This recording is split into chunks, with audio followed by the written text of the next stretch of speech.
Hello everyone, welcome to TET study preparation. आज का हमारा टॉपिक है मेकिंग ऑफ इंडियन कॉन्स्टिट्यूशन। तो डिटेल में पढ़ेंगे कैसे हमारा संविधान बना। तो स्टार्ट करते हैं। तो सबसे पहले क्वेश्चन आता है कि किसने आइडिया दिया था, किसने कहा था कि हमारा एक खुद का संविधान होना चाहिए। तो 1934 में एम.एन. रॉय ने जो आइडिया दिया था कि हमें एक खुद का संविधान चाहिए, हमारा एक खुद का संविधान होना चाहिए। तो एम.एन. रॉय ने जो आइडिया दिया था। एम.एन. रॉय थे कौन? वह कम्युनिस्ट पार्टी के फाउंडर थे।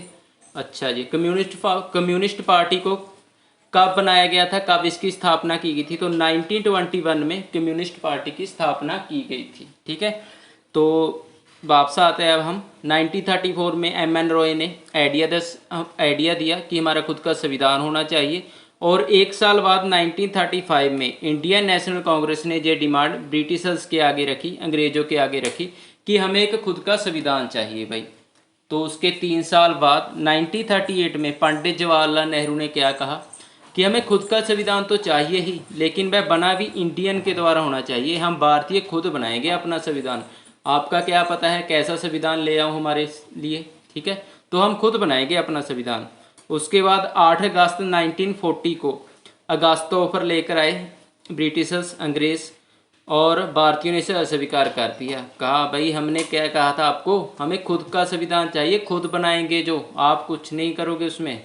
उसके बाद क्या हुआ 1942 में 23 मार्च 1942 में क्रिप्स मिशन आया, जिसमें उन्होंने कहा ब्रिटिशर्स ने कि हम आपको डोमिनियन स्टेट से दे देते हैं। तो भारतीयों ने इसे भी अस्वीकार कर दिया और कहा भाई हमें डोमिनियन स्टेट्स कुछ नहीं चाहिए, हमें तो संपूर्ण आज़ादी चाहिए। ठीक है, और इसे अस्वीकार कर दिया। गांधी जी ने क्या कहा था क्रिप्स मिशन के बारे में? गांधी जी ने कहा था post dated cheque on a crash bank, एक ऐसा चेक जिसकी म्याद बीत चुकी हो। ठीक है, उसके बाद क्या हुआ, अंग्रेज़ों ने कहा अब तो ये संविधान लेकर ही रहेंगे। तो 1946 में 24 मार्च 1946 में कैबिनेट मिशन भारत में आया, जिसके 3 मेंबर थे।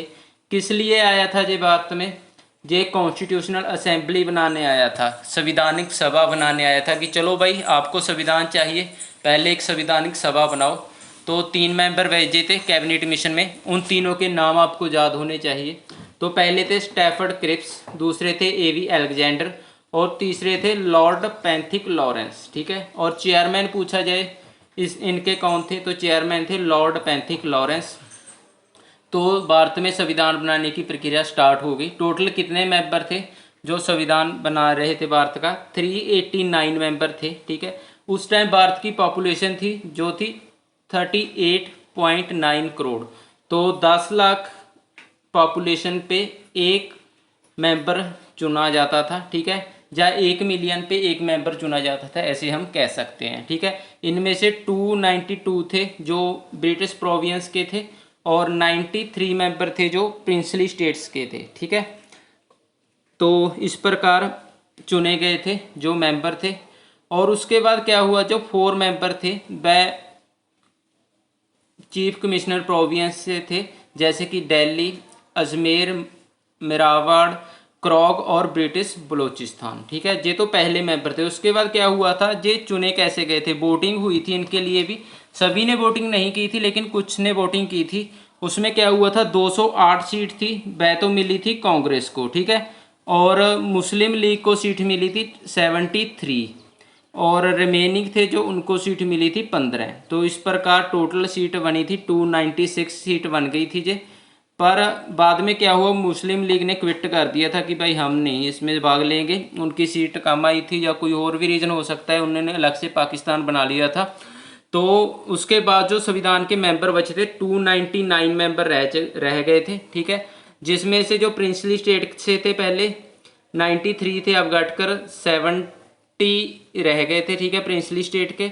और जो दूसरे मेंबर थे 296 थे पहले। ठीक है, 296 से बैग हट कर रह गए थे 229। ठीक है, 229 रह गए थे। तो चलो आगे बढ़ते हैं अब हम। तो संविधानिक सभा की पहली मीटिंग कब हुई? तो पहली मीटिंग इनकी हुई थी 9 दिसंबर 1946 को। कहाँ पे हुई थी? दिल्ली में। ठीक है, इसके टेम्परेरी चेयरमैन नियुक्त किया गया था सच्चिदानंद सिन्हा को। ठीक है, सच्चिदानंद सिन्हा को क्यों नियुक्त किया गया था? क्योंकि वह सबसे बड़ी उम्र के थे तो ये हमने लिया था फ्रांस से, क्योंकि फ्रांस में क्या होता है, जब कोई लीडर नहीं होता था हाउस में तो जो सबसे बड़ा उम्र का व्यक्ति हो उसको लीडर बना दिया जाता था।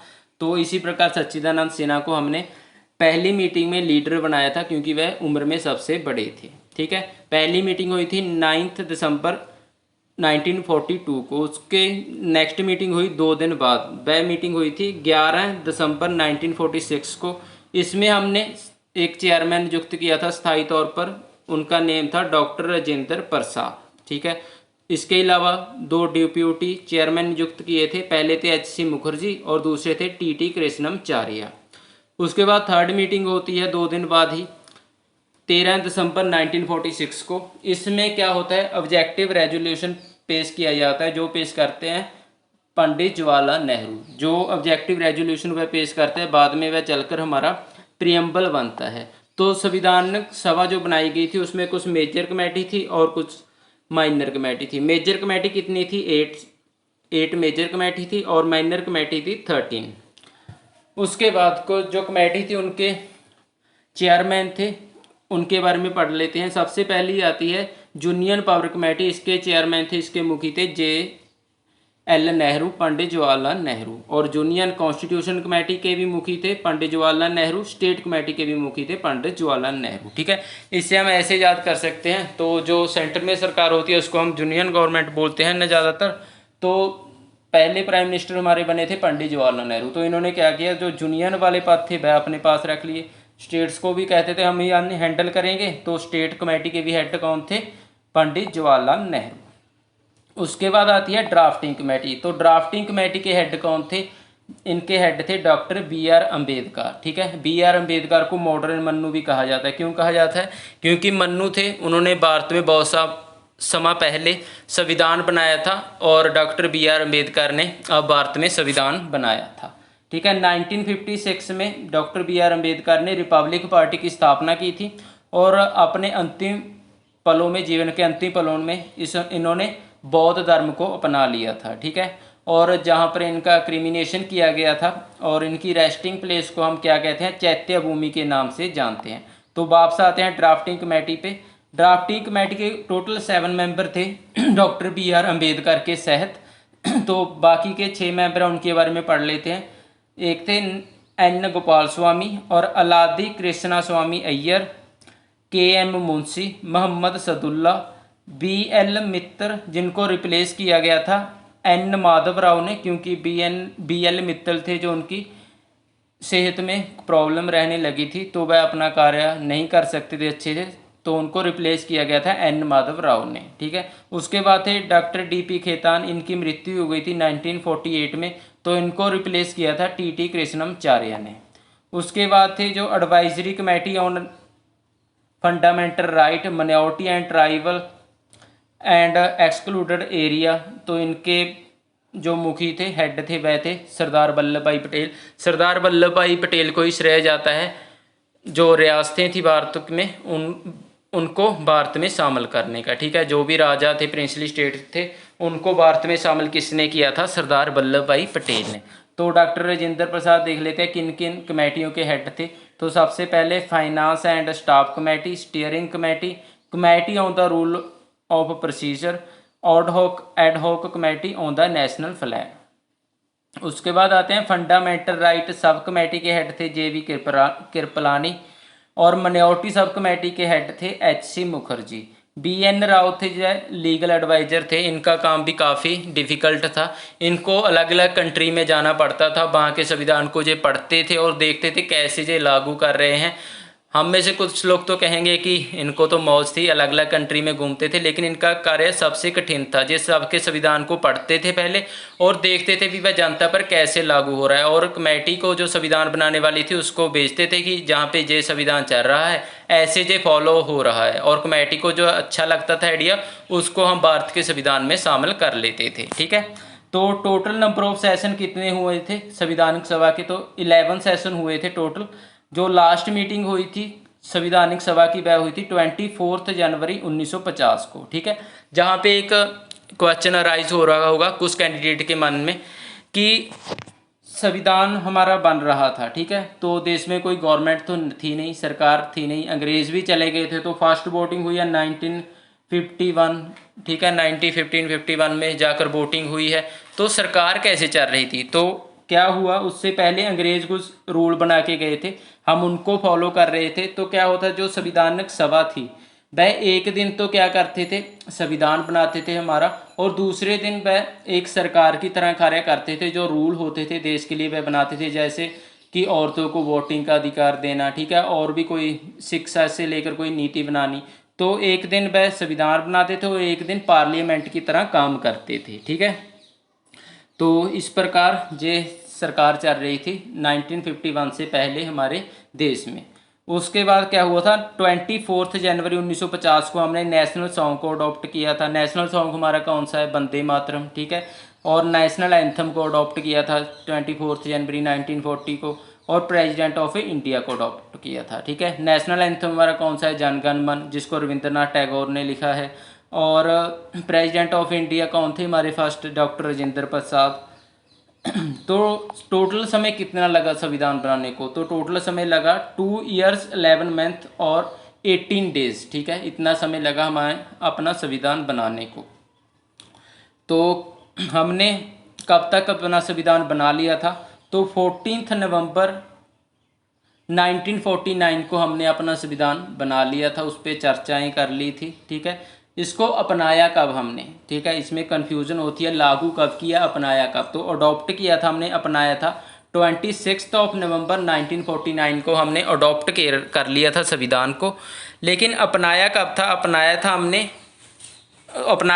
था 26 नवंबर 1949 को अपनाया था, और लागू कब किया था, 26 जनवरी 1950 को हमने इन संविधान को लागू किया था। क्यों किया था, क्योंकि 1930 में इंडियन नेशनल कांग्रेस का एक सेशन हुआ था, जिसमें पंडित जवाहरलाल नेहरू ने कहा था कि हमने अपने आप को आज़ाद घोषित कर लिया है, अंग्रेज पता नहीं हमें कब आज़ाद करेंगे। तो उस दिन उन्होंने एक झंडा था, जो तिरंगा तो उस टाइम नहीं था, उसको लहरा दिया था कि हमने आज़ादी ले ली है। तो इसी दिन को खास में रखते हुए 26 नवंबर तो आ चुका है, 2 महीने और वेट कर लेते हैं, तो 26 जनवरी 1950 को हम रिपब्लिक डे मनाते हैं, उस दिन ही हमने संविधान को लागू किया था, ठीक है। तो आगे चलते हैं अब हम। तो संविधान हमने 1950 को लागू कर दिया था। संविधान जब हमने लागू किया था उस टाइम इसके कितने पार्ट थे, 22 पार्ट थे, 8 शेड्यूल थे और 7 फंडामेंटल राइट थे। फंडामेंटल ड्यूटी उस टाइम कोई भी नहीं थी, बाद में इंदिरा गांधी ने बनाई थी फंडामेंटल ड्यूटी। 14 लैंग्वेज थी हमारी, अमेंडमेंट कोई भी नहीं की थी। लेकिन अब की बात करें, हमारे पास 25 पार्ट हैं और 12 शेड्यूल्स हैं, 6 फंडामेंटल राइट हैं। एक फंडामेंटल राइट को हमने निकाल दिया है, ठीक है, निकाला नहीं है और जगह डाल दिया है। और फंडामेंटल ड्यूटी हमारी 11 है, लैंग्वेज 22 है हमारी, और अमेंडमेंट हमने 104 कर दिए हैं। जब भी आप ये वीडियो देख रहे हैं एक बार चेक कर लेना, अमेंडमेंट होती रहती है संविधान में भी, अब हम कितनी है अमेंडमेंट, ठीक है। तो भारत का जो संविधान है वह उदार का संविधान है, लार्जेस्ट रिटन कॉन्स्टिट्यूशन है, सबसे बड़ा लिखित संविधान है भारत का संविधान। क्वासी फेडरल सिस्टम है, किसने कहा था ये, केसी वैयर ने भारतीय संविधान को क्वासी फेडरल सिस्टम कहा था।